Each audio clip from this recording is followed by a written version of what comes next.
The Dacia Sandero Britain's bargain basement supermini has been given a little refresh. And we mean little. Upgrades include the usual flurry of cosmetic tweaks, namely LED daytime running lights, restyled bumpers front and rear, and some more silvery bits inside, as well as some changes to the equipment list. The big news is the new and not so big 1.0-liter 3-cylinder engine that now powers the entry-level versions, although we drove a French spec range-topping Laureate variant on the launch, which we won't get in the UK. Dacia's new engine option is called the SCe. It offers 74 bhp and replaces the old 74 bhp 1.2-liter 4-cylinder engine of the pre-facelift Sandero. It's not, but that's not the end of the world in a car that'll spend most of its time poodling around town. The new SCe engine does have less torque than the old 1.2, dishing up just 72 pounds-foot of pulling power compared to its predecessor's 79 pounds-foot, but we'd be surprised if you'd know. In downsizing, though, the Sandero's efficiency figures have reputedly improved. Fuel consumption of 54.3 miles per gallon is claimed, while CO2 emissions of 117 grams/km mean it costs £30 a year.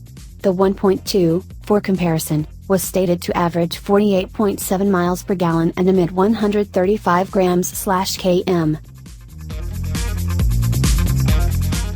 That said, this new triple is actually the least efficient engine in the current lineup. Worth bearing in mind, if you want the most eco-friendly Sandero out there. Then be prepared to work the engine hard. The lack of power and torque means you'll really need to wring the 1.0-liter engine out to make anything resembling progress. It can be quite enjoyable, though there's a growly 3-cylinder engine from under the bonnet, so it's not an entirely unpleasant experience. In getting up to speed, you'll be giving the 5-speed manual gearbox a good workout. It's very notchy but precise enough, although there's a long throw between ratios. Despite all of this, the Sandero is quite an enjoyable car to hustle along a twisty road. It's not quick, by any stretch, but its lightweight and grey chassis means it holds on through tight corners surprisingly well. Just be prepared to cling on to the newly designed steering wheel, because there's a lot of body roll and not much lateral support from the squishy seats. That depends on what you consider to be its rivals. The Sandero is the size of established superminis like the Ford Fiesta, Hyundai i20 and Kia Rio, but it's the price of smaller city cars like the Suzuki Celerio and Vauxhall Viva. That means it occupies a unique area of the market, offering impressive space for your buck if you don't care about what badge is on the front.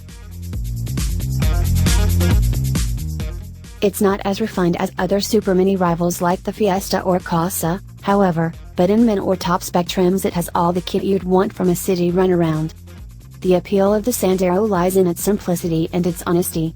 It's not trying to be fashionable, the best to drive or the highest quality, but what it does offer is heaps of space and plenty of equipment for very little money.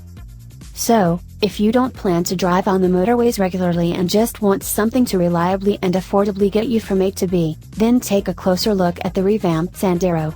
It might just suit you down to the ground.